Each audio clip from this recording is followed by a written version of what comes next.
Ladies and gents, this is the moment you've waited for. Welcome to the AM 770 KTTH Freedom Series. March to the midterms.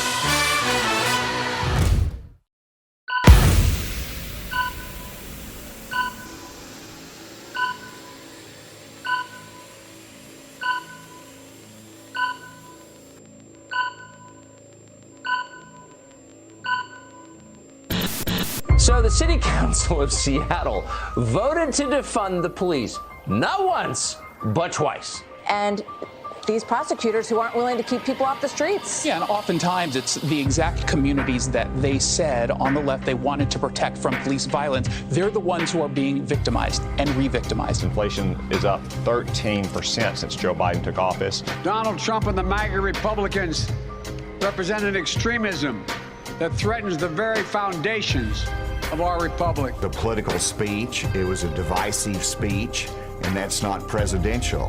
Which leads Putin to withhold a lot of energy from Western Europe. His next step is, hey, Europe, buy sweaters for your kids because you're going to be cooking on firewood all winter long. This is on you now. Jackie, you here? Where's Jackie? I don't think she was going to be here. You just simply tell the truth that the president is and has been for a long time a cognitive wreck, and our country is facing crises on multiple fronts. So at our local elementary school in Seattle, it became overrun with a homeless encampment. There was a lot of drug use. Who could have seen this coming? Literally anyone with 2 functioning brain cells. The typical American family, the average American family, has to spend $460 more this month in order to buy the same stuff they bought last year at this time. How did the best country in the world get the worst people in the world to run it? It'd be interesting to know that.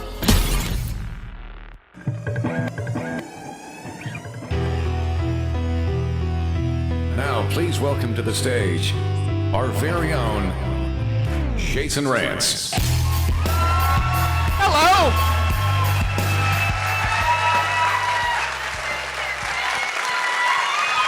Thank you. Thank you so much. Appreciate it. I didn't ask you to stop. No, I'm kidding. Thank you guys so much for coming out. I really do appreciate it. How many of you guys have been to a Freedom Series before? Awesome. So we got a nice little mix, because here's the deal. We decided to switch things up this time around. We usually have a debate, 2 conservatives, 2 liberals. I decided because we're headed to the midterms, we're marching to the midterms, and I figured, do we really need the spin and the misinformation and the lies when there's so much on the line? So what we're doing here tonight is we're going to be talking about the issues. How do we actually win back some control, not just in Washington, but in this country? And we were pretty intentional about keeping some of the special guests a secret. We did have our friend Patty Murray turn us down. But we wanted her to be here in spirit, and so if you were smelling something a little weird, it's what it is. But with your help, we're going to retire Patty Murray.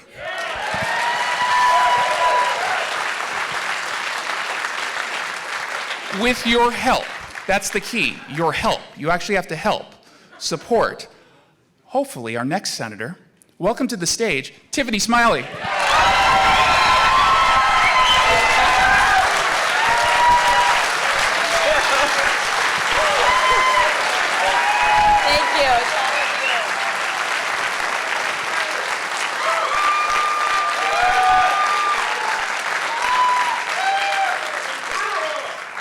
That applause is for all of you. Because 18 months ago, I probably called many of you on the phone, or you heard me on radio interviews and you said, who is this Tiffany Smiley? Maybe some of you even hung up on me. But thank you for taking that second call, because it has been truly remarkable what we have done here in Washington State over the last 18 months. But it's not because of me. It's because all of you believed in this as well. It is time to retire Patty Murray.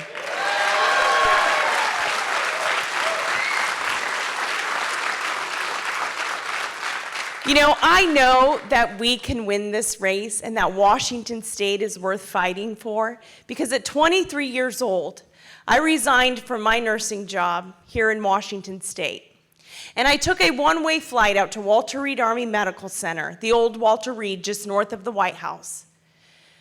And I didn't know if I was going to walk in there and greet my husband dead or alive. But I was going to be there. I had student loan debt. I had a car payment.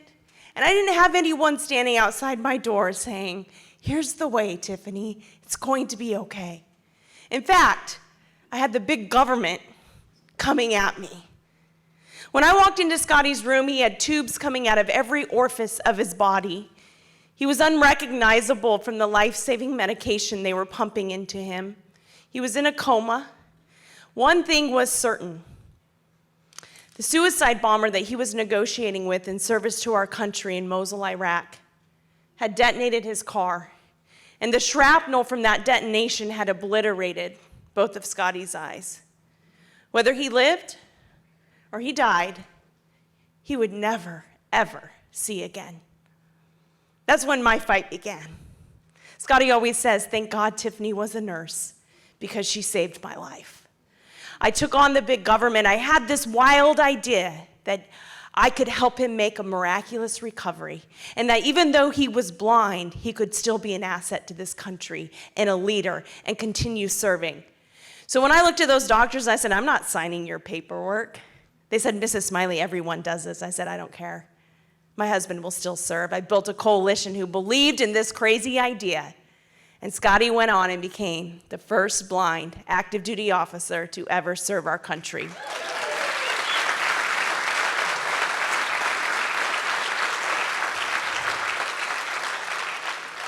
Once he was well, I knew I had to go back and make it right for everyone else, so I went back to Washington, D.C. I walked into the Capitol, and I would take a meeting with anyone who would take a meeting with me, and you know what I saw at a young age?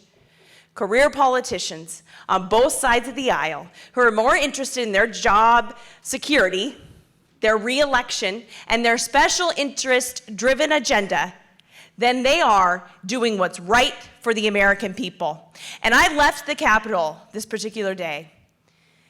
And I remember I told Scotty, I said, "Our voice belongs there. I don't know how, and I don't know when, but it belongs there." So when this came up for Washington State, you know, I'm a mom of 3 young boys. What happened to our children in Washington State is abuse. It should never, ever happen again. So when we were looking at our country calling us back into service, you know who told me to run for this race? Scotty. He said, "Tiffany, there's one person who can beat Patty Murray in Washington State. And I hate to tell you, honey, but it's you."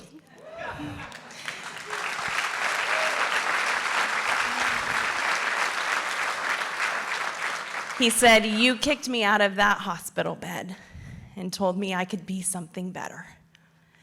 I'm kicking you out here, and I'm behind you all the way." So you know what? This November, all of us, Team Smiley, will retire Patty Murray.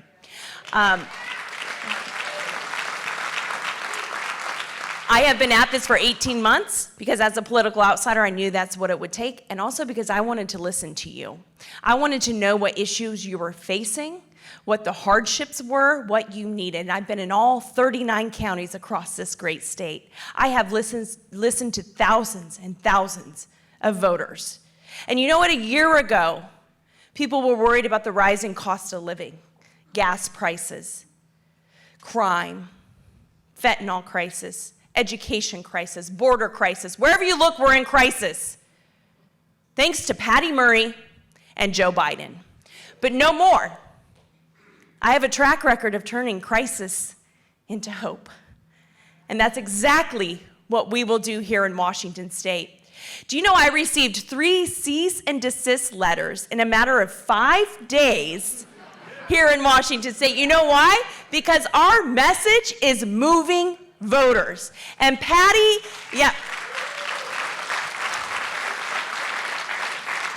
and Patty Murray and her woke corporate allies knew that.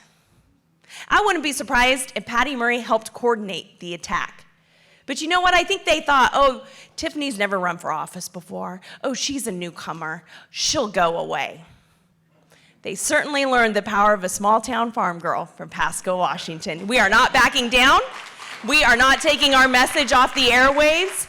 We are going full throttle all the way through November. But it's going to take each and every one of us. So I encourage you, do what you can, please. I cannot do this alone.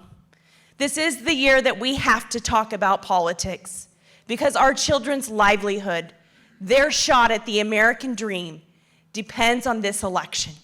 I have no doubt that we can beat Patty Murray. We will do it. We're doing it every single day. Our campaign is playing offense. She has no plan. She has no agenda. She has no issues. I asked her today, how long do we have to wait for your infrastructure or inflation? I call it the Inflation Production Act. How long do we have to wait for your Inflation Reduction Act to kick in? How long do we have to suffer? This is America. I'm fighting for life, liberty, and the pursuit of happiness for all of Washington. And when I am in the Senate next year, we will become energy independent again. We will rein in the out-of-control spending. I will permanently extend, along with my colleagues, the 2017 tax cuts for the middle class. And I certainly will ensure that the 87,000 IRS agents do not come after your small businesses or you.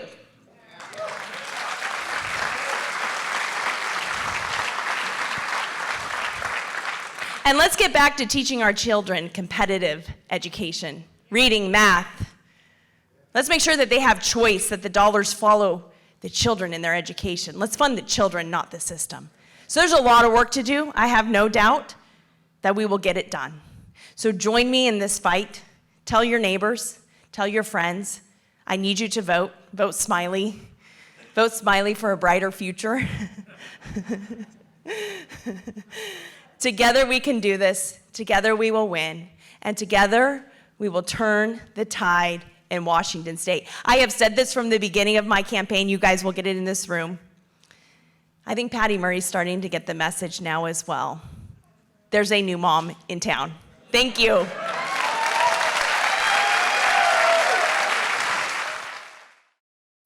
Well, it is a march to the midterms, and let me tell you what women are talking a lot about. Inflation, how it is impacting the pocketbook, whether it's the price at the pump or the grocery store. Prices are through the roof and they want them to come down.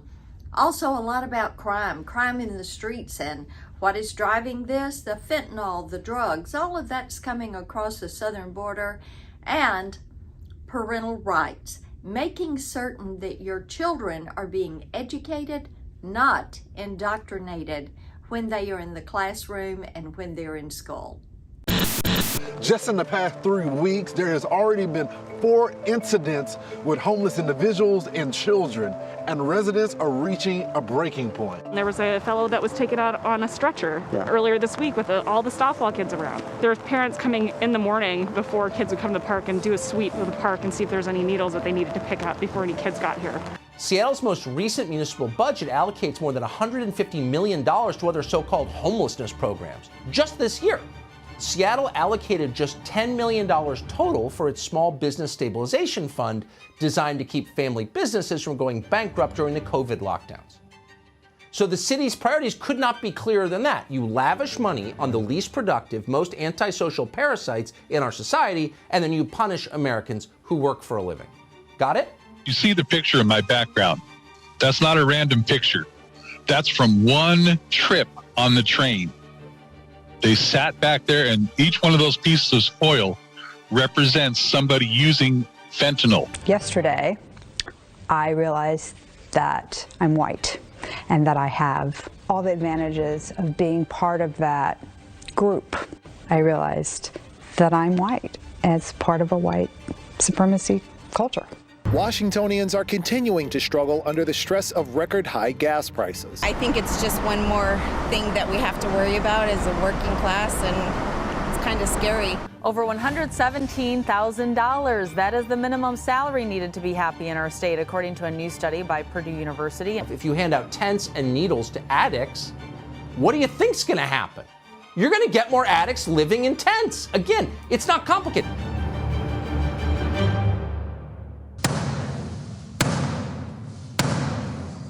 It's Black Rod. Open the door. Now, please welcome to the stage, Bryan Suits.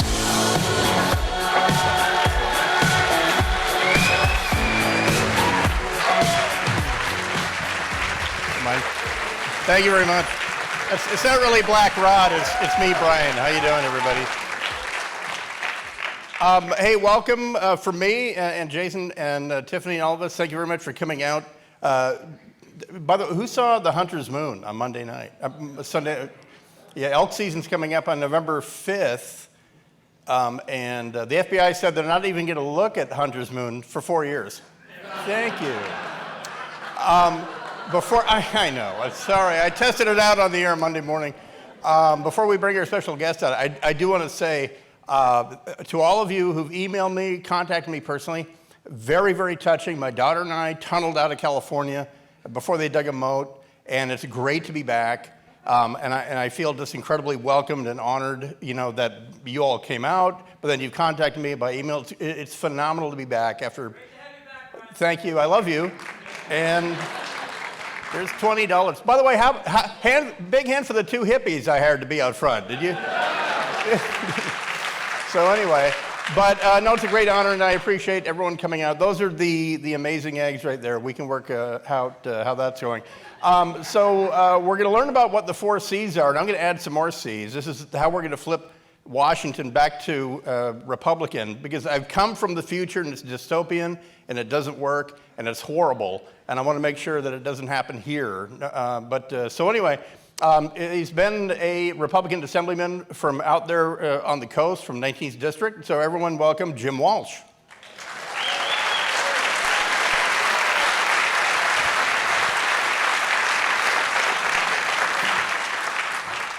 Howdy.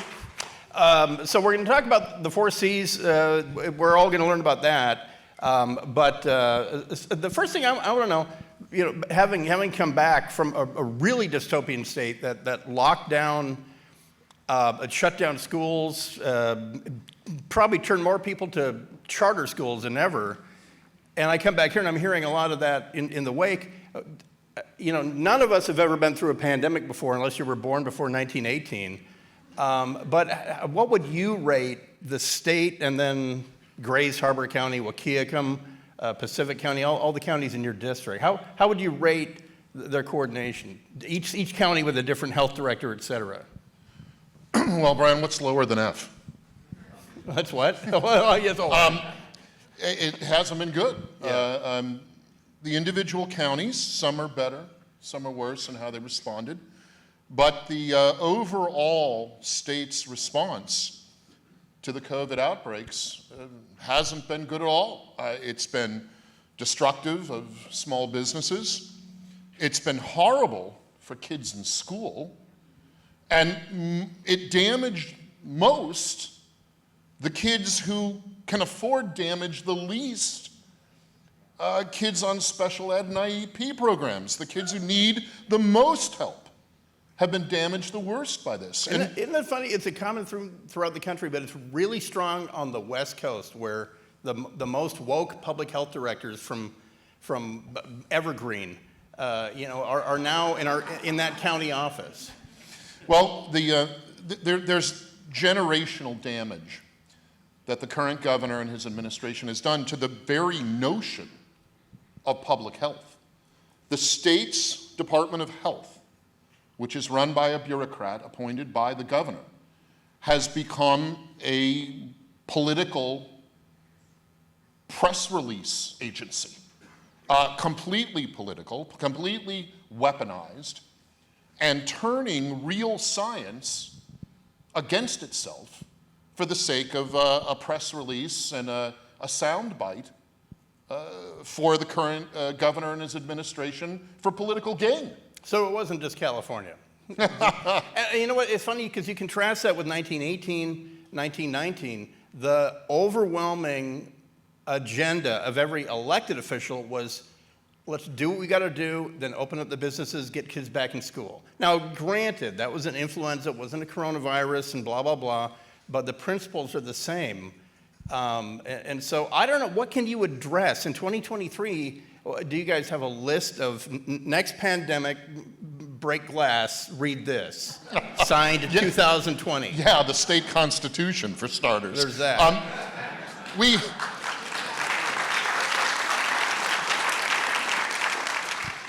have the solution, Bryan. We have the list of initiatives to the legislature, the 11 initiatives that will fix what's broken in this state, that will restore proper constitutional checks and balances to our state government. It has to start by limiting the governor's emergency powers to 30 days. Yeah.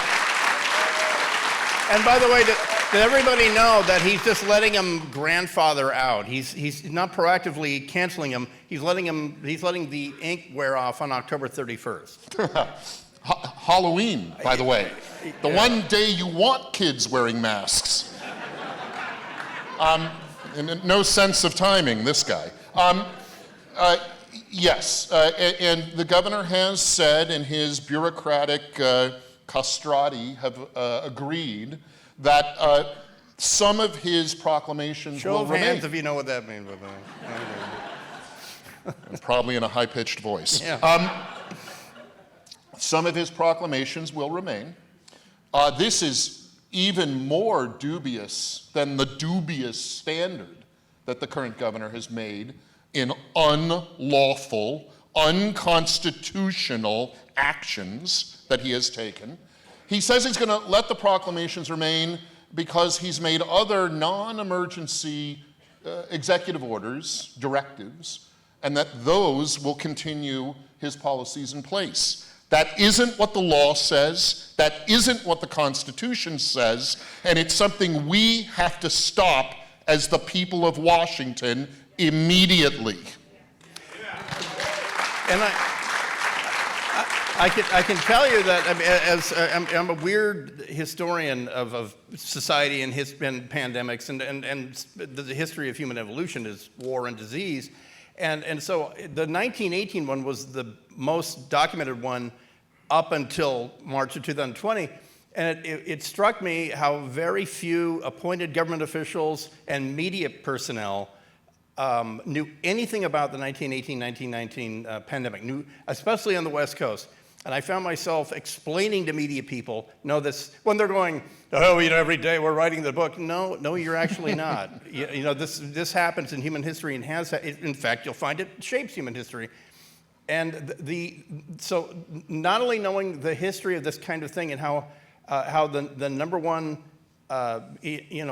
point of government should be, okay, it's gonna kill who it's gonna kill, but don't let it kill society. And we forgot that, and we said, well, no, we have to kill society. We have to put society to sleep. We have to give society anesthesia. And so I saw a draconian health code in Los Angeles County after my daughter and I had it. We were early adopters, just like a new Xbox or something. We had it, we're over it. But it was lockdown, and then the schools go away, and at that point, you're doing more harm to the children who are statistically immune to this. And that's something that, and I remind people, who's going to be putting your IV in 20 years from now? It's the kid that you locked down. You better hope they find the vein. Because the thing that I would address with government is what the media and overreaching government did over the past 2.5 years was erode any future public confidence in public health authorities. That's gone. You're right. That's gone. the greatest risk.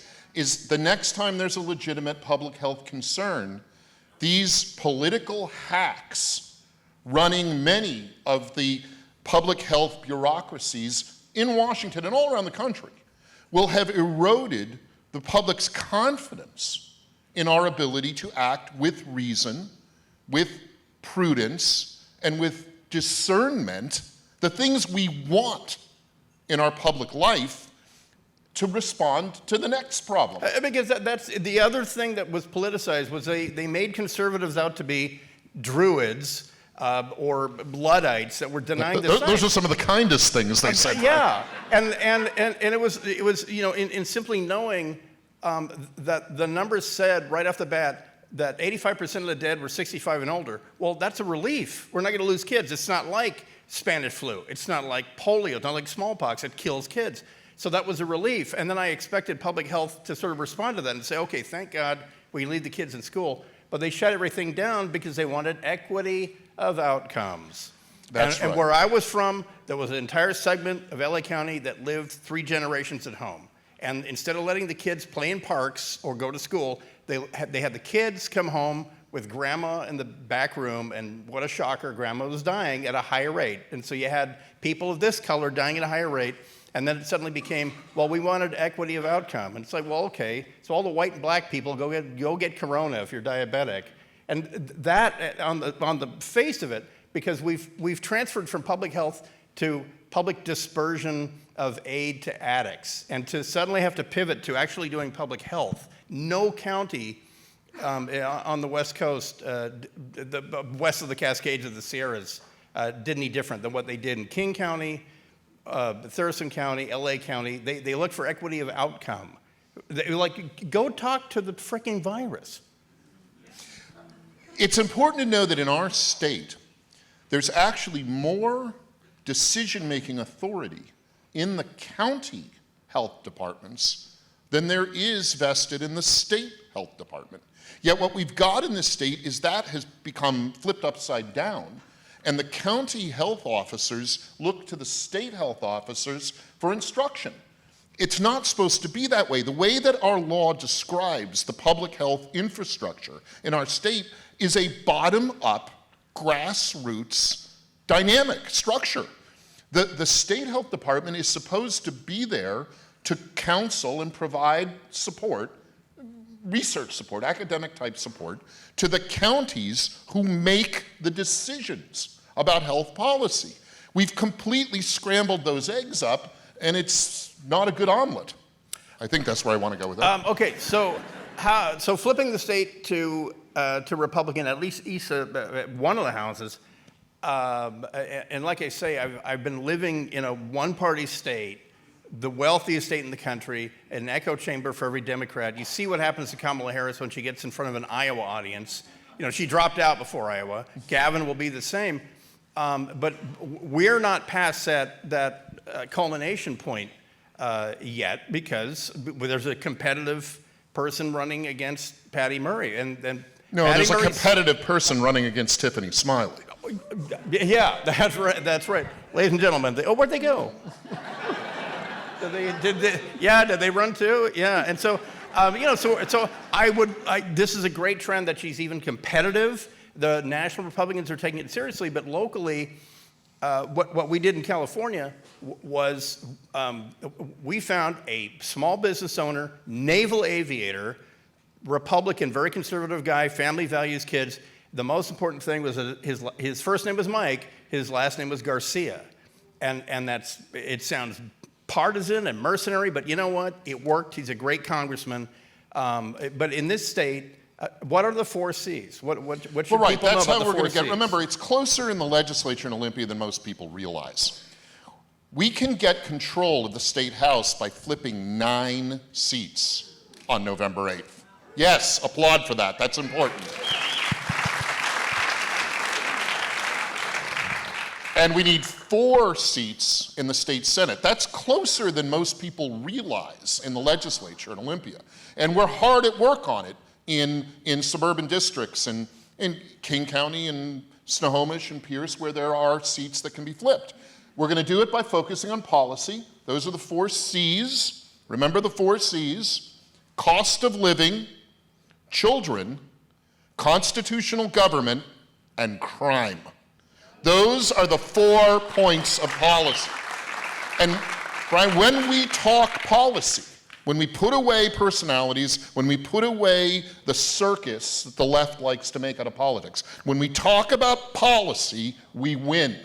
And that's what we're going to do over the next few weeks. That's what we're going to do on November 8th. And that's what we're going to do when we take majorities in the state legislature this fall.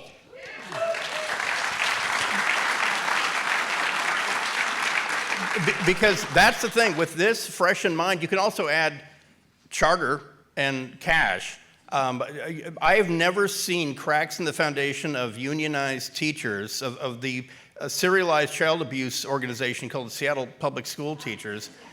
I've never seen so many parents without a pamphlet or whatever just organically saying, hey, I'm the underserved. You're supposed to be helping me, and you had my kid in his bedroom for 1.5 years or 2 years.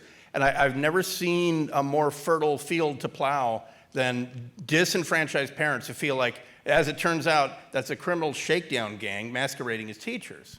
Well, don't blame the teachers. Frontline teachers want to do well by their students. I should say the union. Blame that's what I mean. the bureaucrats and the politicians who are restraining and limiting what those teachers can do.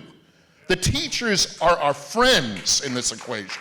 It's the system that's broken and bent. Yeah. And what we need, you all know the numbers. The numbers are terrible. Across this state, the proficiency performance of our K-12 students as they get toward high school, toward the end of their K-12 learning, you know the numbers.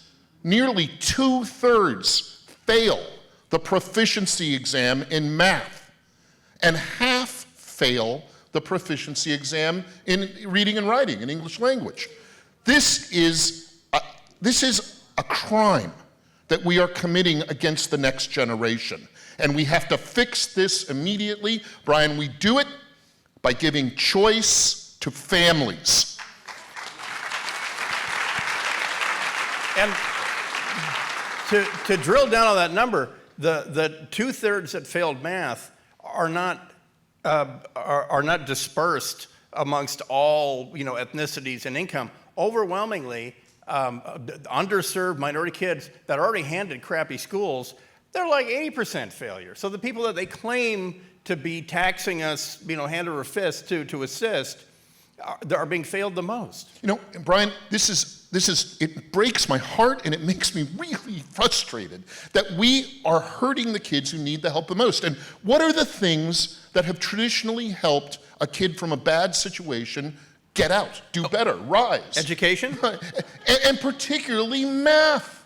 Math is the universal language. Math helps a kid get past language issues, get past financial economic problems. Math is a beautiful thing that helps people rise. What's the other thing that helps a kid from a bad background rise? Rap? Sports. Oh, yeah. Playing sports, and the things that we've done in this state to make it harder for a kid from a bad background to play football or basketball at school, which when I was in school, that was the great equalizer. You didn't know how much money a kid had or what his family was like or her family. When they were on your team, they were your teammate. We were all mates together. We're turning school into a socially stratified world where a kid from the wrong side of the tracks can't play football. And it's almost like a certain political philosophy is projecting themselves onto our kids in school. And they're doing it in sort of nefarious, behind the scenes ways of certain documents don't have to be brought home to be signed by the parents and things like that. And we're dealing with that in my daughter's school. And it's a little frustrating because I got to say the district I'm in, pretty conservative. A lot of Fort Lewis people, a lot of retired Army, people and their kids. But there's a state policy, and they almost apologize, when they go, well, yeah, we don't have to tell you about this, and it's not too late to pull that kind of thing back. And I got to say, the one thing they discount is that those parents are the ones who vote, or they can pull their kids out of your school, then you don't get your federal funding, and that's the ultimate vote, is pull your kids out of school. Our state constitution and our state law give elected local school boards what the law calls broad discretionary authority to set the policies of that local school district that the local people elect the school board members to. That power is equal to or greater than the power that the state superintendent and even the governor have over schools. Again, like with the health issue, we have to return the authority and the power where it properly belongs with the locally elected school board. And they should be able to tell Mr. Reichel and Mr. Inslee to go fly a kite when they want to reopen their schools. Absolutely. Yeah. I gotta say, you know, I mean, this year, you know, from Florida to here, parents are grassroots realizing I have more power than I thought. There's more. It's so funny that you have so many parents saying, so wait, I can just run for the school board, and doing it like what happened in Eatonville, and all of a sudden, Seattle Times is like, well, one of these guys is a Proud Boy. Oh, well, no, he's a 3%er. Well, this one time he was in the Army, and now he's on the school board. And they're shocked that conservative parents who actually, you know, give a rat's say about their kids, it took a pandemic and seeing what happens when liberals are in charge of the Titanic, that you're like, well, you know, we could maybe operate the pumps. You know, we don't have to, maybe don't hit the iceberg. Just stop running into the iceberg over and over and over and over again. And I mean, yeah, I'm encouraged because I think this is almost like a farm system. And those people that have taken control of school boards, in spite of the FBI being warned, you know, that they're domestic terrorists. School board. You know, but I'm really encouraged about this, and I've always said, and this is a really cynical attitude, it has to melt down and break before you can rebuild it. Luckily here, from the city of Tacoma yesterday saying, okay, experiment's over, no more camping, you know, and all that. It's great to see that there's a breaking point. Seattle doesn't have it yet, but like I say, from school boards from Eatonville to Yelm, to Port Angeles, where I'm from, people finally saying... Longview, don't forget Longview. No, who can? And so that was my first armory in Washington, was 2 of the 146 artillery during Longview. But it's good to see people finally getting involved, saying, I used to sit back and just kind of let this stuff happen. I had it out for that guy on the school board. He's a jackass, and now I've got a seat. And if that doesn't energize Republicans in Washington, then welcome to little California. It doesn't have to be Republicans, Brian. It's not Republicans. It's everyone in Washington. People say to me all the time, Jim, aren't you worried that conservatives are moving out of Washington to Idaho or Montana or Texas? And I say no, because, Brian, we are bringing reasonable people right of center, at least in terms of Washington politics, faster than people are leaving, faster than anybody realizes. When Smiley and I were talking backstage before the show started, the quiet ones, the people who don't speak in polls, the people who don't talk in the media, they're voting for conservatives, Brian. I don't like using the word Democrat. Yeah. They're voting for reasonable people. And you saw one a bit ago. Despite what Inslee says, you see one here in front of you. There are more of us and there are more of you than the Seattle Times realizes. And they're about to find out in a few weeks. Excellent. And it really does boil down to the silver lining of this pandemic, just like 1918, is that once you see what wrong looks like, then you want to try the new cast. All right, well, thank you very much for coming out here. Oh, of course. By the way, Jim Walsh, again, the 4 C's. Get out and vote, and tell everyone you know to vote November 8th. All righty. More surprises on the way. Thank you very much.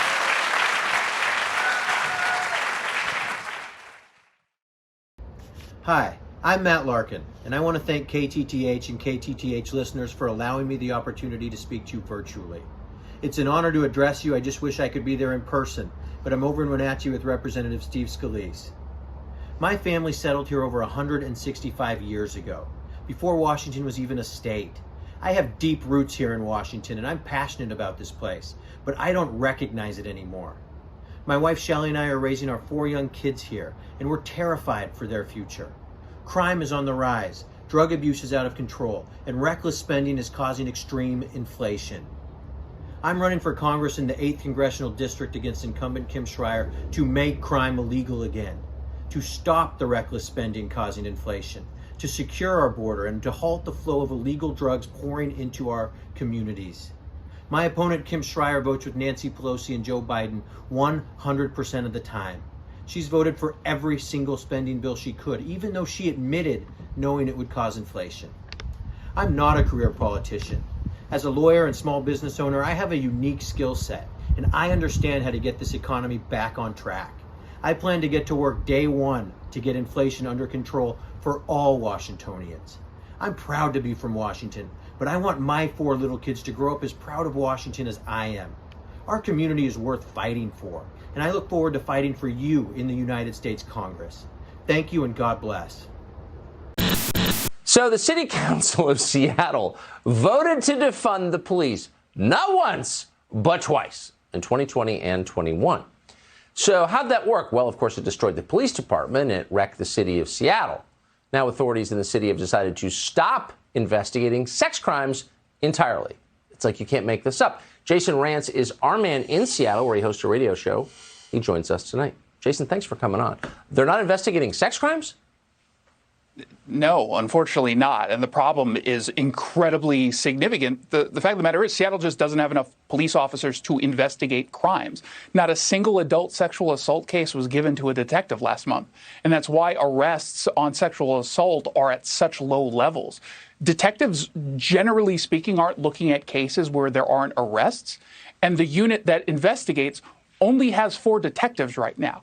And all of this can be tied directly to the defund movement. When it started, the SPD has lost at least 425 officers as of this morning. Lots of cops left the department because they were basically being called racist murderers, and because of the new reimagining police laws that Democrats passed at the state level, it effectively said you can't actually police anymore. Police, open the door. Police. Open the door. Open the door. Hey.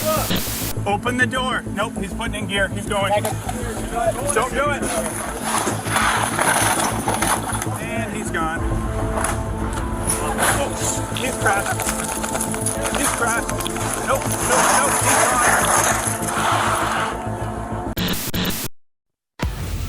Please welcome back to the stage, Jason Rantz. Hello again. How's everyone doing? All our threats to democracy, everyone's okay in here? So obviously crime is a very important issue. It's not just impacting Seattle, and I say on the show all the time, what happens in Seattle does not stay in Seattle. We're in a city right now that's getting hit pretty hard by crime, and pretty much we can dot the lines to the policies that are responsible. So I thought rather than just talk about it, although I got a text 3 weeks ago from Tucker's team, would you like to be the crime correspondent? I'm like, yeah. So somehow this has kind of become my thing. But I think in large part it's because a lot of other media outlets just aren't talking about it. So let's actually talk about it with someone who knows a thing or two about policing.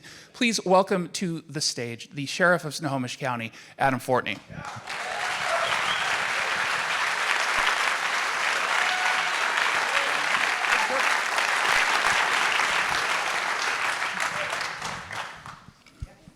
Weren't mugged on the way in, yeah? What's that? You weren't mugged on the way in? No, All's no, fine? we're good. We're okay, yep. So from your perspective, just sort of 30,000-foot view, what is happening on the ground right now? How long do we have? Yeah. It's going to take a while. Take a while to get through in the state of Washington and Snohomish County and the surrounding counties.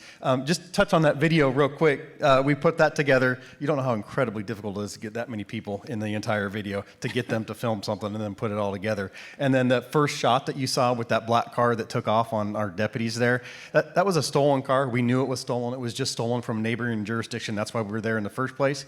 And you saw what happened there. We literally had to watch that drive away. That's why we did the video. That's not okay. It should never be okay. And as the sheriff, I'm never going to come in front of an audience and advocate for more police pursuits. They are dangerous. and we do have to take that into consideration. But holy smokes, when you tell the criminals ahead of time for all of these certain crimes we're not going to chase you, what do you think's going to happen? I think somebody already said it on the stage. This stuff is not rocket science. It's not overly complicated. They're going to take off, and so you got to see it firsthand there in the video. How much have you gotten the sense that people actually know that that is a direct result of a Democrat-passed law? Because I know people here know that, but every time I talk to people in law enforcement, they're saying, yeah, a lot of people are actually shocked that we legalized this. So I got to walk that really fine line. In this room, I think I'd be okay, but I'm nonpartisan up there in Snohomish County. And so, yes. And that was a bipartisan video we did. That portion was very important to me. People don't know.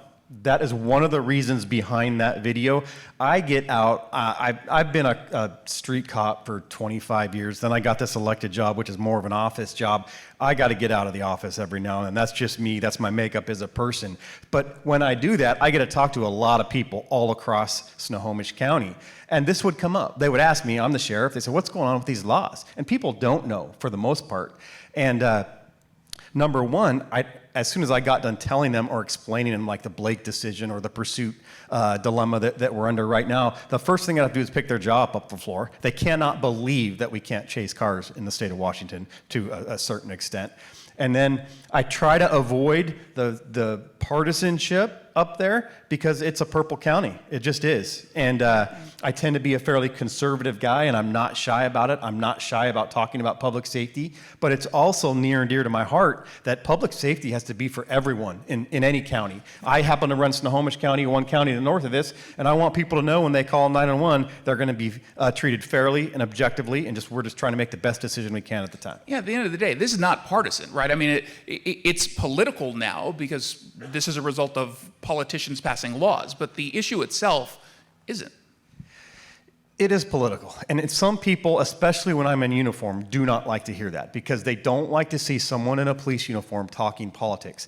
I actually agree with that, you guys. I know that's crazy because I'm sitting here as the elected sheriff in Snohomish County, but there is a political angle to what we do, and to ignore that is simply not reality. So politics are involved, and as we saw, I think they passed what they would call the most sweeping police reform legislation in the country, and that's not an understatement. We are leading the nation in this area.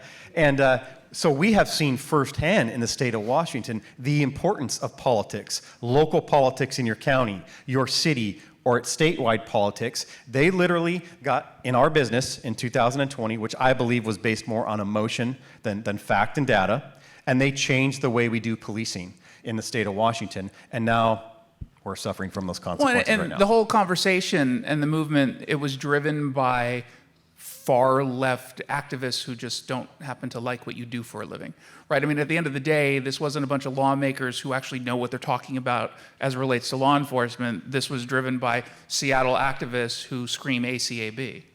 Yeah, and I don't get it. I'm a nice guy. Just get in a room and talk to me. We can talk things out. I don't care what party you're at. I don't care where you come from or anything else. If you want to talk public safety with me, I'm more than willing. Folks, no matter what they say, we, the police, did not get that opportunity when all of these bills were passed in early 2021.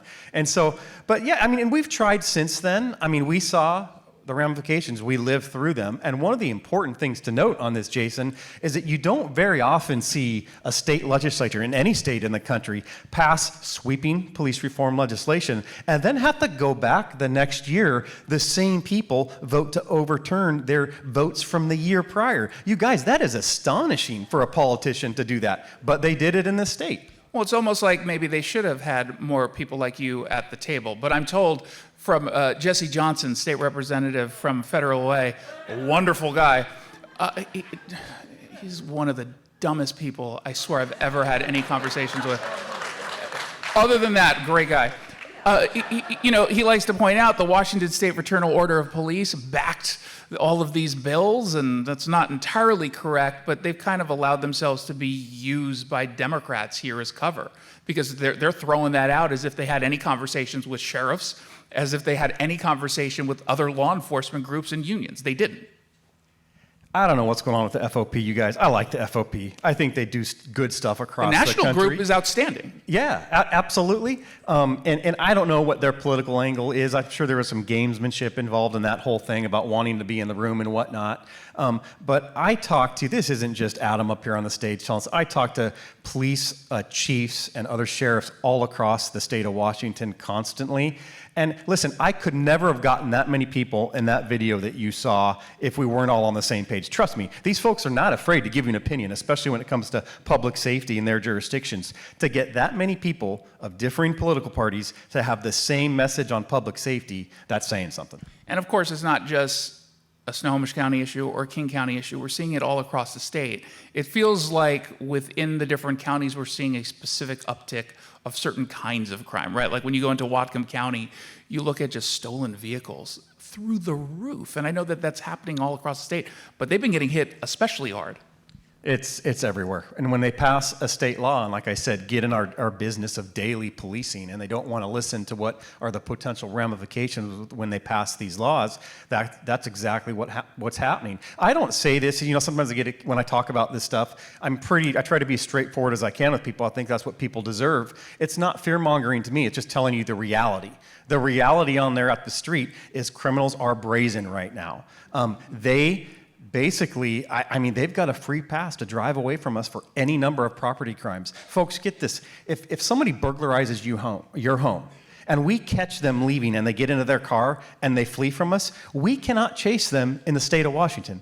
That should never be okay. That should never be okay. Our elected officials in Olympia actually told the criminal element that it's okay if you're in a car and you want to burglarize somebody's house. That's a big deal. I don't care who you are. I'll never be told that that's just a property crime or a low-level crime. Somebody invades your privacy, that is a really big deal no matter which corner of the state you're in. And this legislature told us that we can't chase for that. It happens all of the time. So yes, crime has increased. It's up in all different levels. And again, I want to be really clear. I don't want to come on the stage and scare people or anything like that. I'm very happy with what we have going on in Snohomish County. But yes, crime is up because of this legislation. Well, and I remember the string of ATMs being stolen out of different convenience stores. And again, because the smash and grabs that we saw, to the sheriff's point, if you go in there really quickly and you get in your car after it's like a quick smash and grab, you're not going to get chased. Now, if it's a violent crime in which you have probable cause, take us through how really, really difficult it is in those circumstances to get probable cause for a violent crime. You can get reasonable suspicion really, really easily. Yeah, and we're going to get into the weeds really quick, so I'll put it this way. Where we can still chase is violent crime or a sex offense. That actually, to me, that sounds reasonable on its face. Okay, maybe the cops should reel in their police pursuits. That's a valid and honorable conversation to have every day of the week. But when the legislature, when you look in the actual letter of the law, of what falls under violent crime or sex crime, it's the big one, you guys. If someone is shot, yeah, we can still chase that car. But we do have to develop probable cause. We can't just see a car at 3 a.m. and go, I think that's the guy. We did used to be able to do that. And you know what? 99% of the time we're right because you're just using reasonable They can literally tell you that the suspect is in a white Corolla.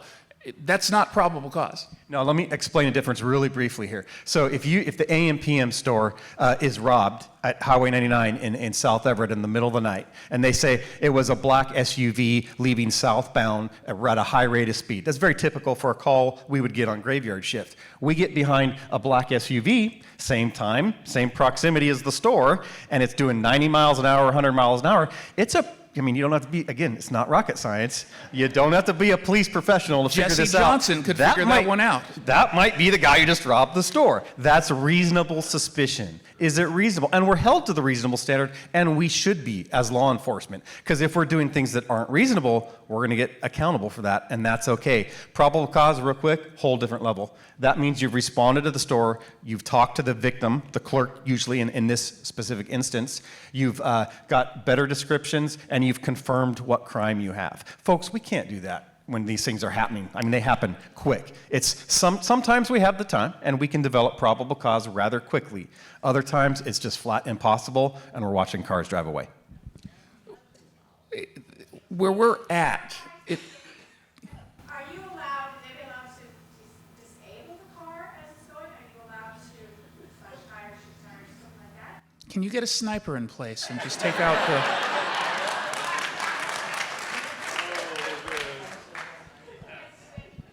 That is a really good question. And even as, you know, we've been in the business a few decades now, and my command staff has over 150 years, we took like 2 months to make that decision to be within the letter of the law, and we finally came to the conclusion. What we do is we can deploy spikes on a car. We can do that. But what we can't be involved in a car chase if it doesn't meet the letter of the law. We just can't. We're hanging our own people out to dry if we do that. So we did approve that, yeah, so if a car is fleeing from us and we have someone in position ahead of them, we can disable the car. Well, it doesn't disable a car. They run over the spikes and their tires may or may not go flat. It doesn't work all the time. So there are things we can do, but folks, I'm telling you, we're walking a real fine line. Our deputy sheriffs need to be under the law.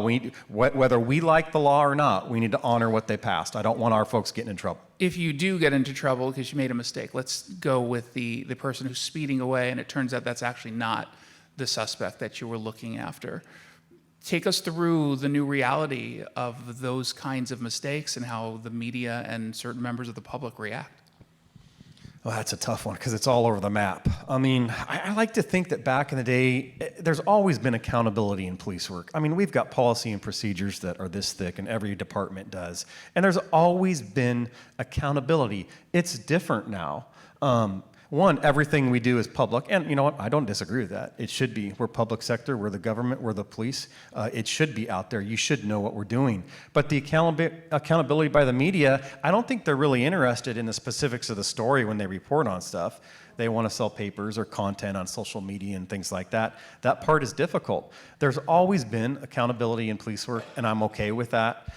There's a whole different level now with the state. I'm not even completely opposed to that. That was part of the new legislation, is now anyone can complain to the state, and they have to do an independent investigation, even if it's been handled by, say, the Snohomish County Sheriff's Office. I advocate for our people, and actually we just had the state in my office this week. We just want a fair shot. We just want a fair shot. I am not convinced the police in the state of Washington are going to get a fair shot in the long run. I hope they do. Well, the presumption it feels like right now is guilt, that you have to prove that you didn't actually act with nefarious intent. And that's not always easy to prove a negative. Yeah, you can't prove a negative. It's an impossible starting point for the police, and that's typically what the press will do because they love that stuff. Present company excluded. Of course, yes. You've been very fair, very fair. But it is. It's a different day. And again, as I said to you before, I'm not going to, as the sheriff, get in front of any audience and advocate for more police pursuits. As the sheriff, I'm okay with more accountability. That is okay. If someone else at the state level wants to look at something we've done, a decision I've made, a decision a deputy sheriff made, so be it. Come on in and look. I think we should be open. I just am concerned about who is exactly in place and going to be making those decisions. Like, let's say police use of force. That's a big deal for the community, for the police, for everybody. We use force, not every day, but almost every day we have to use some type of force. Almost always it's low-level stuff. If you have never used force as a police officer ever in your life, if you've never been in a physical fight, why on earth are you going to judge a deputy sheriff who had to make a split-second decision at 3:30 a.m. on Highway 99 when he's facing 3 people? Is that fair? I don't know that that's fair. Again, we just want a fair shot. If someone's been a police officer, has some experience in this area, and they're independent of, say, in my office, the sheriff's office, want to look at a use of force, I'm good with that all day long. How much is the crime that we're seeing fueled by drug addiction? I don't have a number, but man, almost all of it. A lot of it, I should say a lot of it. It is just, I already heard it come up on this stage. The fentanyl crisis is real, you guys. I worry about not only the criminal element, feeling that addiction. I worry about, I raise kids in Snohomish County, still raising some at home. I worry about the kids that are maybe experimenting or try it. It's not back in the day, with this fentanyl stuff is real. You get one wrong pill and you smoke it to get high, it could be the last thing you do. And I know that sounds like it's crass, and no, it's not. It is just reality right now.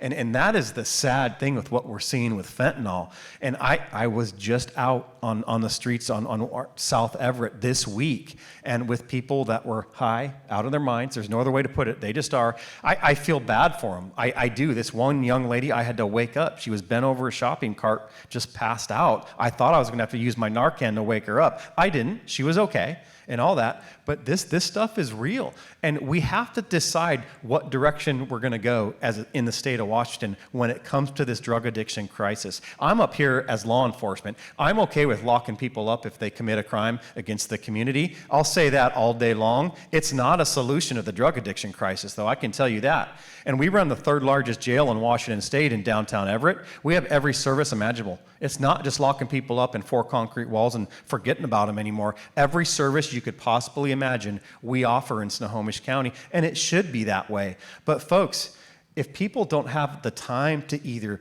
detox, get their mind right in some way, and I don't think the jail's the solution to that, I think the jail can be part of the solution. If you are committing crimes against community members to fuel that habit, and you detox while you're in our custody at Snohomish County Jail, and we offer you services and you decide to turn your life around, that's a good thing. But the state legislature took that ability away from us for the most part. Well, they totally did. And part of the issue here is also because of the Blake decision, Supreme Court, Washington State basically said it is unreasonable to assume someone who's got a ton of heroin on them, it actually belonged to them. State legislature could have actually, because who among us, the state could change this. They choose not to, so it's now legal. You've got someone who is coming down from a high, who you could, as law enforcement, before put some pressure on them to say, hey, I'm gonna put you in jail unless you turn on your dealer.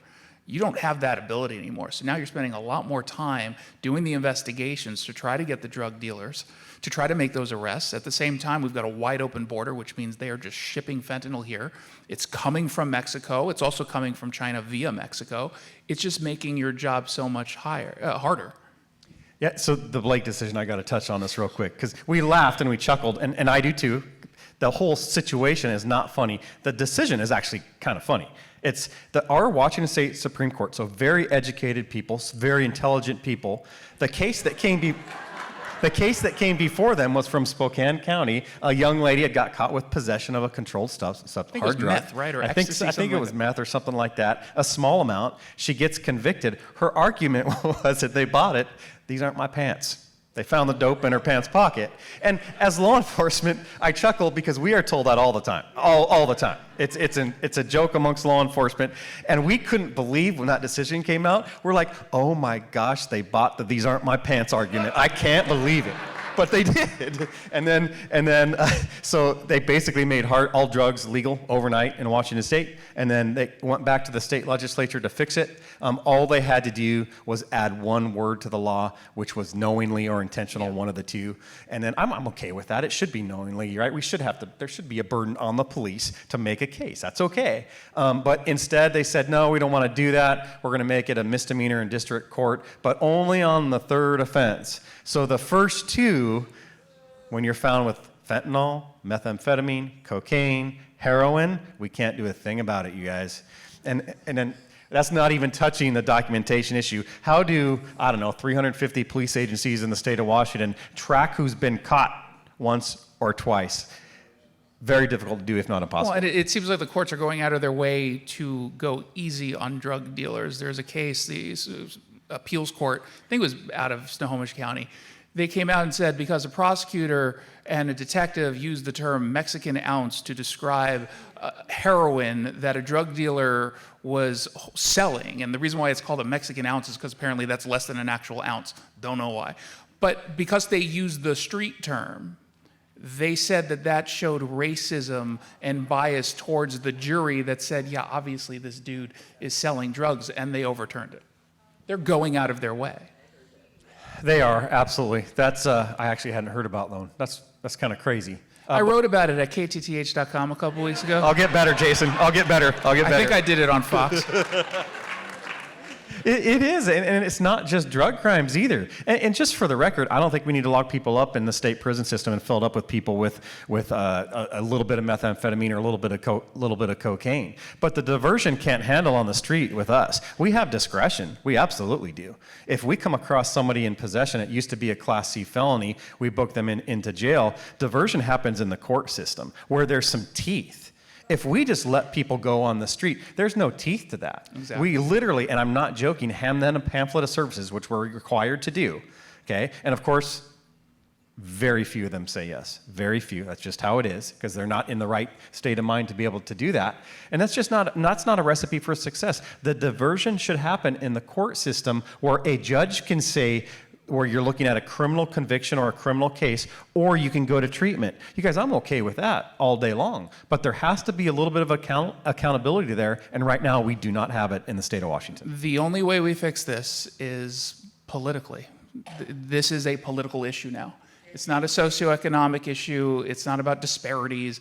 This is about politics, and we have a midterm election coming up, so make sure you guys are voting, which will be obviously a theme coming up later on tonight. Thank you guys so much. Give a round of applause for Sheriff Fortney. Thank you.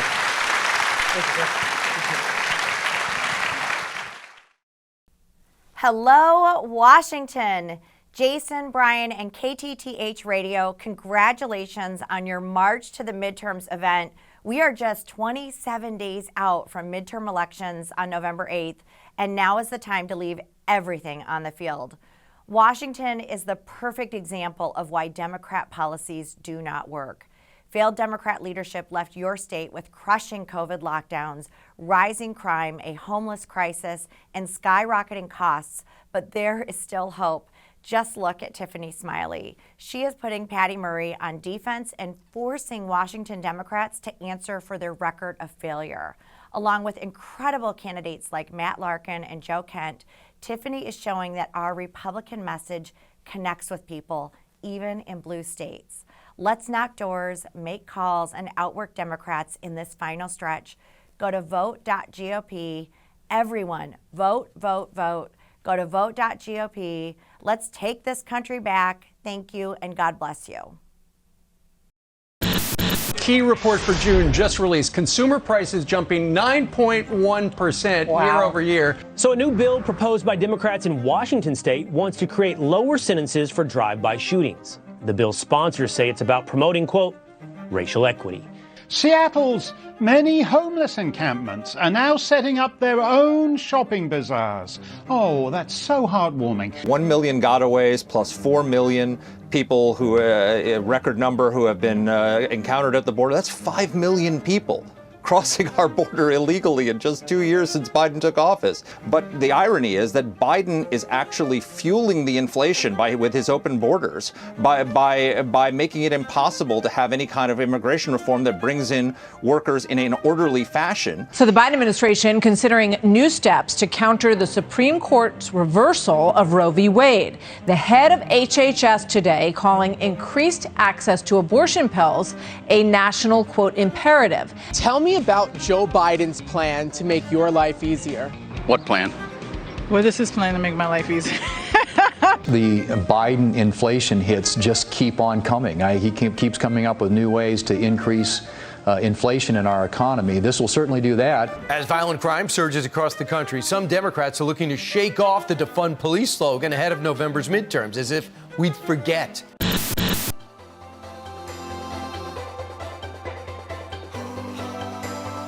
Please welcome back to the stage, Jason Rantz and Bryan Suits.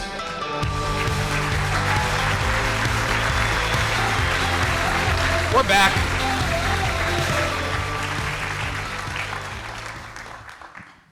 Did you bring your little sandwich? Yeah, no, I didn't. Can we just say, by the way, how proud I am that you are in a sports jacket and tie. And I am so proud of you. And long pants. And by the I way, know. this is not a clip-on. It's barely on. But you had to go on YouTube to figure out how to actually do the tie. Yeah, well, yeah.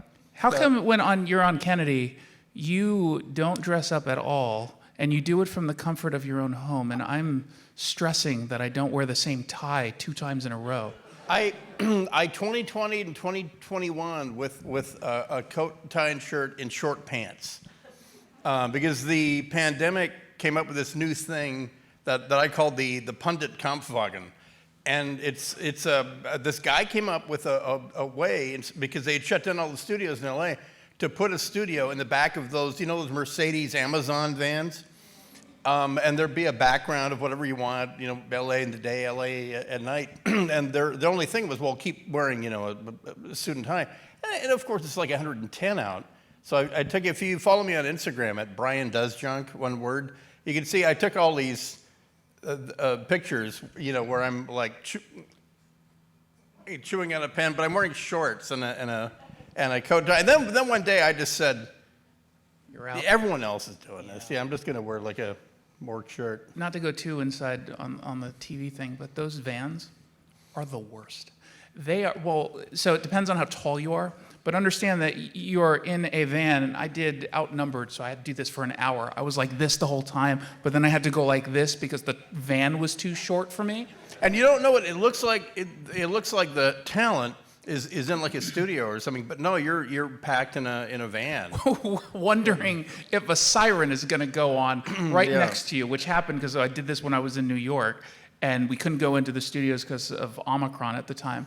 And so they put me on a busy street, and there were lots of sirens going on while I was doing the hit. You've not had to deal with that? On the street? Yeah. Oh, okay, no. Yeah. So let's talk about the March to the Midterms. Enough about how much we love each other. Yes. So how realistic do you think it is that we take back any sort of power here in Washington? How reasonable do you think it is? Jim Walsh is a big believer. I think we technically are, right? I'm excited. Yeah, and I got to say, it's not as bad here as it is in other Western states. The Republicans are still viable, but boy, with this building block of the groundswell of, like I say, weaponized parents who just saw what wrong looks like, me being one of them. If you can't at least build on that, and then have that farm team go AAA in 2 years, because it's not a sprint, it's a marathon. But if you can't do that, then somebody's not doing it right. And I mean, I'm coming from a situation, for 14 years in California, where the Republicans down there are the guys who play the Globetrotters, and there's times when you don't even think they want to win. They just want to get reelected, and that's where, at least here, I think there's some people, and this is the secret sauce. Is it's not a full-time, all-year-long assembly. It's a legislature that says, "Oh, look at that! What is it, February?" Yeah. And they drop what they're doing and they go do it for 90 days. We should never ever get rid of that. But no, I got to say that's the temper of the times. And like when I saw how the Seattle Times treated the flipping of the Eatonville school board, that, oh no, there's a guy who homeschools, but now his kids are in there and he's a 3%er or whatever. And it's like they're active parents who just saw what a three-strike whiff this was. And so I think the foundation's there. Plus, you have an opportunity with underserved families, with people that would never ever think of themselves as Republican, but they do know that what they just saw was pretty messed up. Those are the people that you can talk to in Kittitas County and Yakima and Toppenish and Selah and Rainier Valley. Well, we're seeing that nationally, right? Particularly with Latino voters. I mean, they're coming to the Republican side. The one part of me, at least when I'm looking at it nationally, that makes me a little bit nervous is I still get the folks, mostly on Twitter, so take it for what it's worth, but there are folks in Seattle who refuse to acknowledge that there is a crime crisis. And obviously, crime is a big driver of votes. And apparently, we're fear-mongering by pointing out that Tacoma just hit a record high homicide rate, that Seattle's about to hit a 26-year homicide rate. We're at 49, I think 50 as of this morning, if that hit and run ends up becoming a homicide. I mean, people will say, well, it's not Atlanta. I don't live in Atlanta. What the hell of a bar? I don't live in Chicago. I Yeah. don't understand the whole. No one's arguing that Seattle is Chicago. What we're arguing is that things are much worse now. We are less safe now than we were just a few years ago. Yeah, and like I say, I was encouraged yesterday when Tacoma finally said, okay, we've got bigger fish to fry. This is our own goal. We're shooting ourselves in the foot.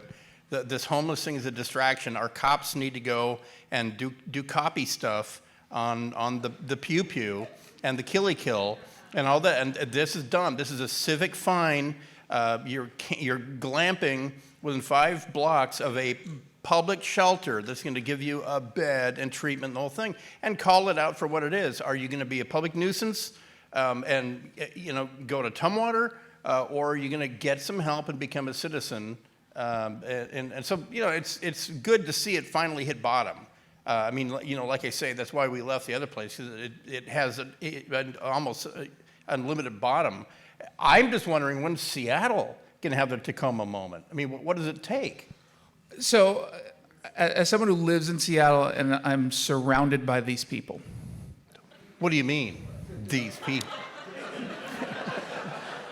I honestly don't know, because I don't think we've hit rock bottom yet. No. And it's interesting because to a normal, reasonable person, you walk around and you go into a park and you realize it's been completely taken over by homeless people, that when you go downtown, it smells of urine so thick that your eyes are watering. You would think that people would say, this isn't good, we don't want this. But apparently, you still have an economy that is thriving in part because of tech, right? And so I don't think we've hit that rock bottom.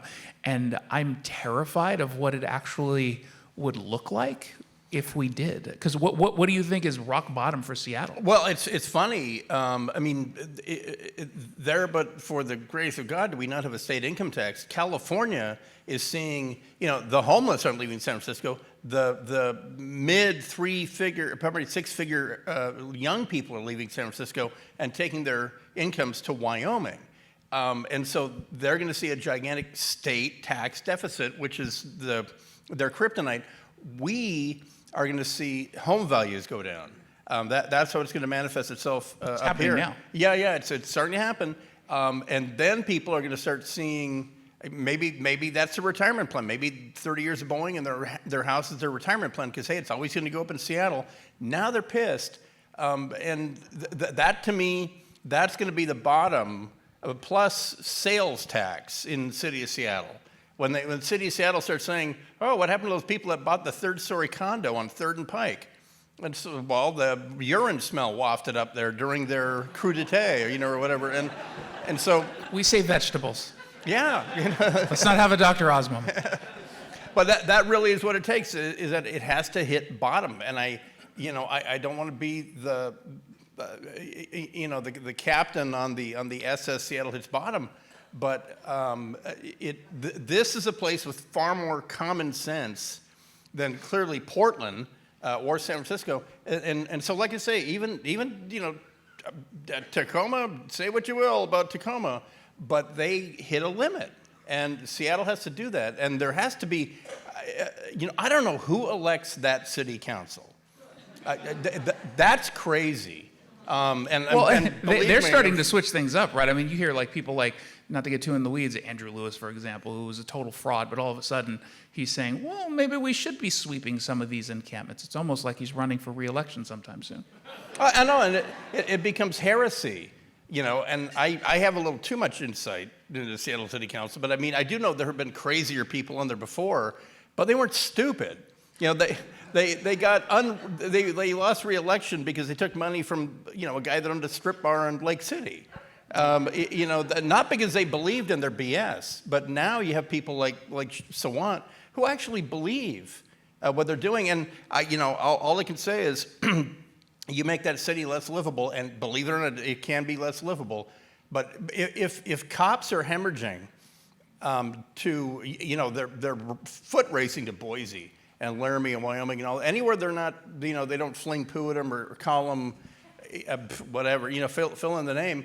But they can't retain the cops that train the next generation, and they can't attract the new ones. And if they do attract them and get them to the academy, Really embarrassing things like, it costs several $100,000 to do their background check and get them to the academy.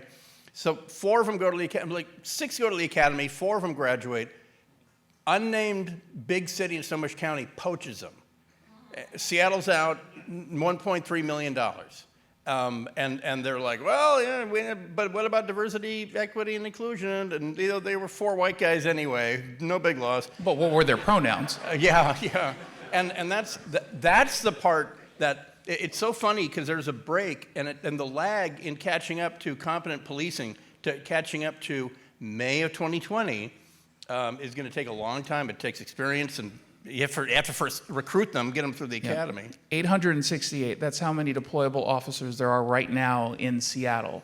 The goal used to be 1,600 3 years ago. Now they've gone down to 1,400, which they have a plan to get there in 2 years, so long as no one actually quits and they hire a whole bunch of people. A whole bunch of people have already quit. There were 11 last month, 10 the month before. I mean, we're 520, I think, down. One of the clips that morning I said on TikTok was like 400. We're like close to 520 at this point over the course of the last 2 years. They're not all working at once. Okay, they get to go home to their families too. They just don't live in Seattle. And the other issue that you all know is that what happens in Seattle metastasizes. That's the problem with Tacoma. Is that Tacoma was affecting Parkland, and Spanaway and all that. I mean, to the point where I altered my drive-in because when I started noticing that the spicy times was happening in Tacoma from midnight to 4 a.m. And I'm like, who drives to work right up the 7 to the 512 at that time? And so I don't drive that way anymore. And, so finally Tacoma hit their culmination point, and hopefully this is it. So here's what I think we're going to do, because I don't want to talk anymore, just you and I.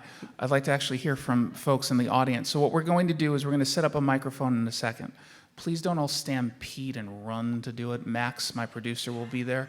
He's going to be the muscle. Just make sure that your questions are relatively quick so we can get to as many as possible, but it will be set up there. But first, we had a quick message from a friend of ours. First, let me give a big shout out to the KTTH audience. I really appreciate you listening to the show. We got an election coming up, and you hear a lot, it's the most important election of our lifetime, and it is until the next one.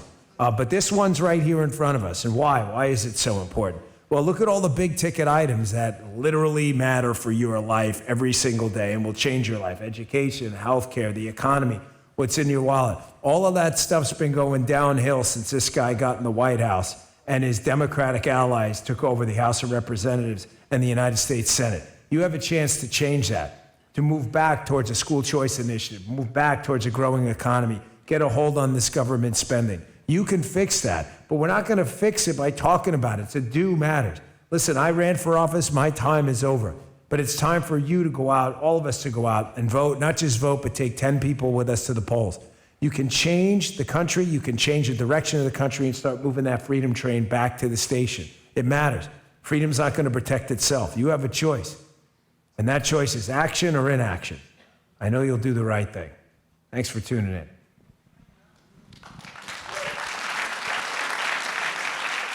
So step on up if you guys want to pose some questions. I can see some eager faces. What's your name and where you're from? My name is Kathy Brave. I'm from SeaTac, Washington, a town of 27,000 people that now has the highest minimum wage in the entire United States. That's not going to go in the wrong direction at all. Yeah, it's gonna I know. be a huge success. So my concern is the whole abortion issue, because the people who are so for abortion, they're just going to vote against any Republican. That is I'm concerned about that. And Tiffany Smiley, who Patty Murray is lying about and saying that Tiffany celebrated over Roe versus Wade. She did not. She did not want it taken away, and she isn't for a federal ban. But Patty just lies about it. So that's my concern, is that these people who are so for abortion are just going to vote against any Republican. They will. I mean, that's the truth. So I think clearly Republicans underappreciated the passion that some folks on the left had in overturning Roe v. Wade. We knew that they were obviously going to be passionate, but we didn't think it was going to be, we didn't think it was going to show up the way that it did in places that it did, like Kansas. Yeah. But I think the strategy from our perspective is, number one, reminding people abortion has not been banned. It's now up to the states. And then number two, I'd rather be on that side than on the side that supports abortion up until the baby's first cry. And remember that the Alito draft decision wasn't leaked because the leaker was just so offended by it. Was leaked as a fundraiser. Okay, it's all about the money. And this is where the practical part of me, I apologize if you disagree, but in this state, in the state of Washington, a Republican should say that your stance should be, I don't like it, I don't want you to have one. If you want one, you're in a state where you can have one. I wish you wouldn't get it. However, it's the state law, that's the way it is. And that way you disarm the Patty Murrays who are saying, make no mistake, democracy's on the ballot, or abortion's on, it's not on the ballot here. It is not, and you just have to, simply not surrender that, but just say, I know where I live, I'm from here, I've seen that, if you want one, get it, I wish you wouldn't, that's my stance. I think it's that simple, or else they're gonna paint you as, that you're gonna have like razors duct taped to your Bible, and they're gonna throw them at you like a nunchuck or like a throwing star, because that's what they do. There's only one speed for Democrats in this state, and it's go right to full MAGA, go right to fifth gear on that person. Hi, I'm Jana, and I'm from Auburn, and I don't hear people talk about this much, but if we get rid of the sales tax, everybody's going to pay income taxes at the year end to the feds. So they need to know that, yep, you stop your sales tax, because we're one of the few states that don't get taxed on. We will end up getting taxed for our sales taxes. Well, I think a good defense to anything tax is making sure we're not voting Democrats into office. I mean, they very clearly are going down the path of an income tax. That is a huge concern. And if they win or retain power and maybe pick up some seats in the midterms, they're going to do that. There's no doubt. Yeah, and keep in mind, I just came from the devil's trifecta, where there's a state income tax, a sales tax, and a Democratic supermajority, which is all you need for tax increases, right? Fight metaphorically to your last round of 300 blackout. Do not ever get an income tax here. You got a sales tax. Is it regressive on poor people? Well, you work it out. It's a Democratic thing anyway, but so is an income tax. But because, the greatest deal in the world is shopping at IKEA in Portland, I ain't saying that, but it's a generational deal. Remember when Bill Gates' dad supported that measure to get rid of the inheritance tax? It's like, let me get this straight. The father of the richest man on earth, the man least in need of inheritance, his dad wants to get rid of that.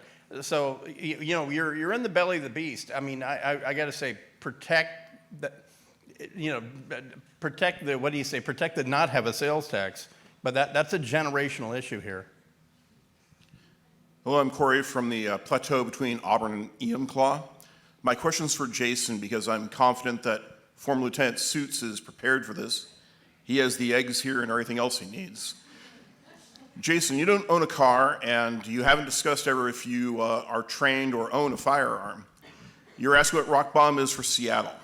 I think rock bottom for Seattle is when there's no electrical power and the denizens there are coming to eat you, and you're hoping that you're dead before they start eating you. So what is your plan to get out of Seattle when that all happens? I have spent a lot of time thinking of this, and I have determined, and those of you who are long-term fans maybe know this strategy, I will own my entire apartment complex. See, I have the the ability to convince people to come to my side. And so I've decided that I'm going to start my own little gang, and I will be in charge and have everyone do all of the dirty work for me. I am somewhat trained in firearms. I do not own one. But again, I will have other people doing the dirty work for me. And I have a secret extraction plan for Jason. We won't talk about it. I'm just calling him to help me. Yeah. What are you talking about? Hi, I'm Jeanette Burridge. I'm running for state representative in this district. Awesome. And I'm wondering how we can try to get people to become aware that there's a state law that all the teachers and all the school district employees have to learn critical race theory and pass it on to the children. I think a lot of people don't know about that, and I'm really concerned about it. That's a school district thing. That's more than anything else. The pandemic spun people's engine up, and then, like I said, I keep saying the Eatonville thing because Seattle Times singled them out. That is what got people to say, "Whoa, this is nuts! You're teaching my kids crazy s." It is a state law, but there is, and you know this because you've read the law, there is still a lot of power in the hands of the locals. And there are ways to circumvent this particular law. But I mean, your point is well taken. You need people like her in office so we can actually get rid of this particular law. Yeah. The thing is, though, but here's the truth. You can get rid of the law. It doesn't mean that they're going to get rid of CRT in the classroom. And that's why parents really do have to step up and really take ownership and get activated in their own community. And you've got to be your kids' best advocate because no one else is going to do it. I mean, you will.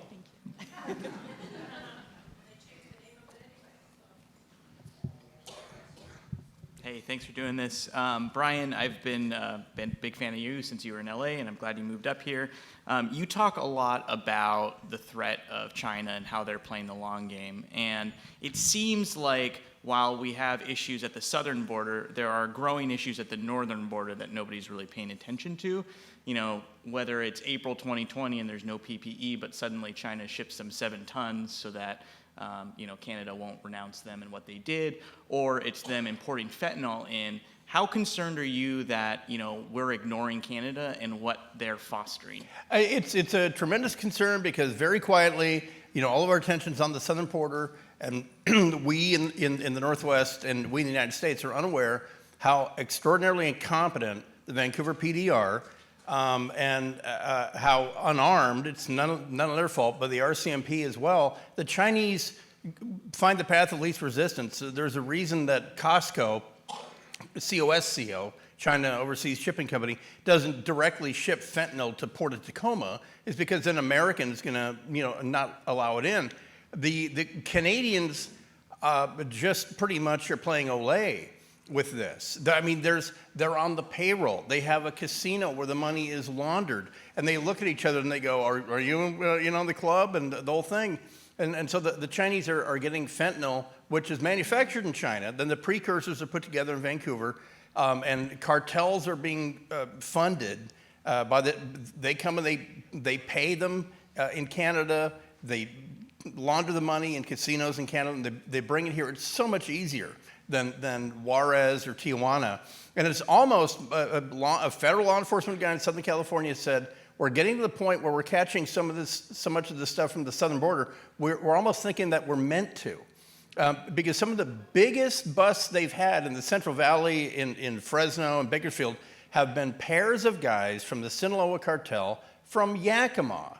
And they're like, well, you're going the wrong direction, aren't you? No, they're bringing it down. So the Chinese very clearly have seen that there is a way without firing a bullet to kill. Again, does anyone know the ballpark of how many people died of overdoses? Which is not overdosing, it's poison. It's not like, oh man, I only meant to take that much fentanyl and I died.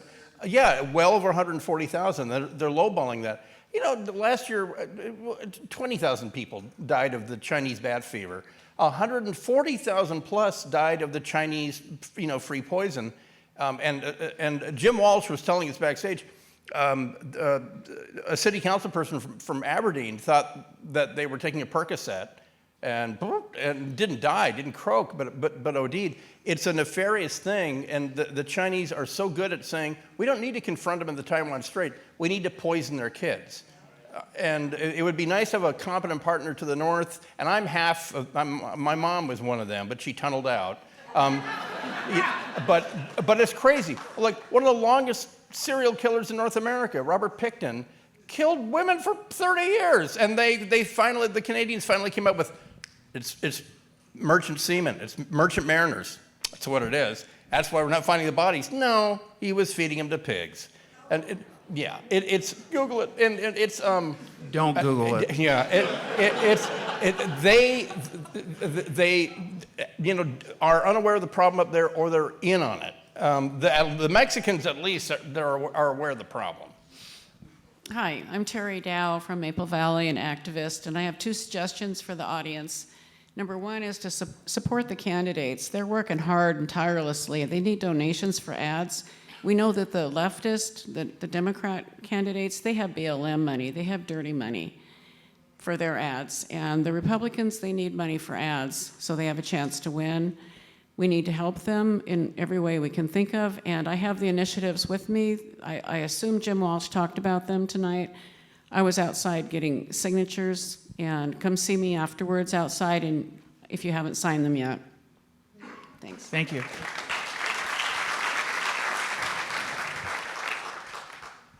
Don't be shy. Hey there, Bryce Silder from Kirkland, Washington.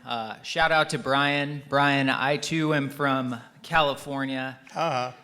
Love it being here, but I find your show so relatable, and I appreciate all of your folksy anecdotes, especially as it has to do with LA County. And I also want to give a shout out for my dad, who listens to the podcast too. You are the glue that keeps he and his varmint together. Excellent. So, thank you very much. Wait till tomorrow when we do what's your favorite In-N-Out burger? I'm sorry? It's a California reference. Come on. It's animal style. The hanging curveball. Come on. Max, you've got the most difficult job on radio. It's true. Thank you. It's not an insult. I take pride in that. Yeah. I love the hair. My name is Lonnie Burdine. I'm from Federal Way. Thank you both for being here. Thank you, KTTH, for putting this on. Thank you all for being here and for the support. Thank you. It's amazing. Bryan, Afghanistan, Bananistan. Don't. No, don't. And, what are you talking about? I don't know. What on earth does that mean? So the question is, with the impending Republican wave that's coming, can we actually reverse the damage that's been done, and how do we hold our elected officials, to that? You can always reverse damage in this country. It's dependent, however, on you guys making sure that you are as activated as humanly possible. And to the second question, you're keeping the electeds accountable. And it's a really easy way to keep them accountable. You boot them out of office if they're not doing what you want them to do. If it's not happening in the best interests of your community, the question is, how do you do that in places like Seattle? Yeah. How do you do that in places where you are outnumbered? And I'm growing increasingly fond of the idea of just helping other people in other cities and other counties win, and then just winning the numbers game. You're not going to win in Seattle. And it's funny because you saw Trump reverse onerous EPA regulations, and the effect is nearly immediate. And and keeping in mind that, like Jason was saying, no damage is irreversible. A majority in Congress can reverse a law. It's when people say, well, that they just took away a constitutional right. Nowhere in the Constitution did it say you can have an abortion. And now changing the Constitution is difficult for a reason. So when they chop away at the Second Amendment, then you see, California finally got to a wall and went to the Ninth Circuit Court. But you have to have the majority in Congress because ultimately, they write the checks. Hey guys, Doug Benjamin, Seattle. Grew up kind of private Christian, very strict, and never really got into the political side of United States of America. Never voted, never talked to anybody about politics, never got in conversation with it. I avoided it. I didn't care. Are you in the right place? Hold on. Stay with me. As long as things were flowing and I had a job and roof over my head and things were working out, then I was fine. I was raised old school. People from the 30s went through the Depression, and it was all about America and World War II and the 60s and 50s, and that was America. And I never paid attention to it and woke up in 2016 to a new election, and I'm like, oh, hell no. And I started paying attention and watching both sides, watching Democrats, watching Republicans, listening to stories, watching actual live broadcast, being in locations where the media was turning around and changing what was actually said or pulling snippets of verbiage from what was actually being said. I'm like, this is bullshit. This is not America. So I started jumping on the bandwagon, and I'm telling you, I'm around a lot of people in the public.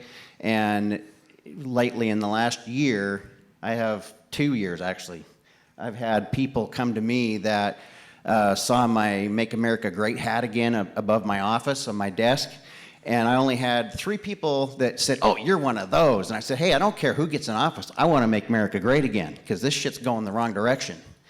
And I told, they now are coming into my office, and they now are saying, we're going in the wrong direction. We need to change something. So keep up what you're all doing. I love it. Thank you. Will do. Would you like to host a podcast, sir?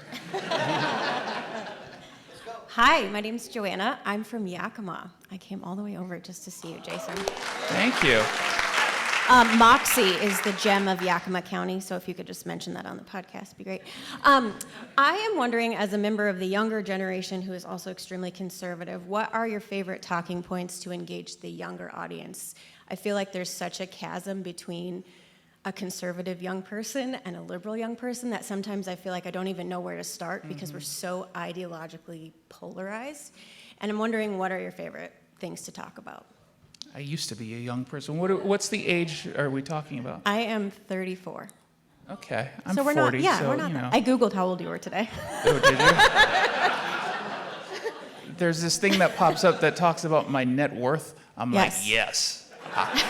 Boy, do I wish that were real, the Chinese bot that created that.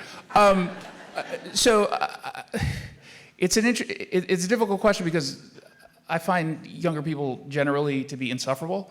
And I think part of it is because, not us, obviously, but because there's this sense of entitlement. So I think, the best way to do this is sort of to pick out the people who don't have that weird sense of entitlement, who think that everyone owes them something. Those are the people who are pretty reasonable, and you just talk to them on issues that matter to them. How many people are complaining who are younger about student loan debt? Now, I think that the reason why they got it. Right now, that's the best one. Because 100%. That's a class in conservative look at society and the gimme Santa Claus look at society. And that's the old P.G. O'Rourke joke about Santa Claus is a Democrat and God's a Republican, because Santa will just give you anything you want all the time with no consequences. God expects a certain limit. He expects you to do your share in the whole thing, and then the other difference is that Santa Claus doesn't exist. But it's student loans.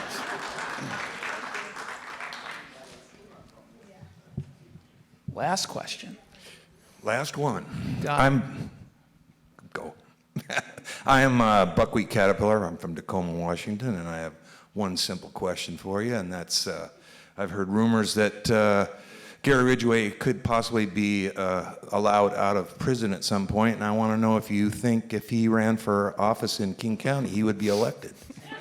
I mean, Dow Constantine would have a tough shot against Gary Ridgway. Well, the Achilles heel is that he littered on Rattlesnake Mountain. Oh, come on. He just... I know, Thank it's you. not...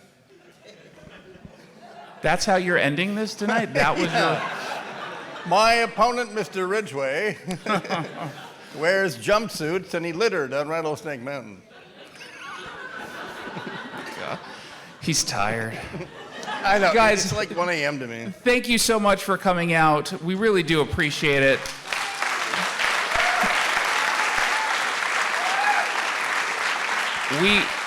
We exist as a station because of you guys. We're able to do these kinds of events because you actually show up. We really do appreciate it. And hopefully we'll be able to take back some power either in Olympia or DC. I'm feeling pretty good, so long as everybody out here actually makes sure they vote and they tell people to vote and they tell other people to vote. And please, for the love of God, stop talking about stolen elections because you're telling people not to vote.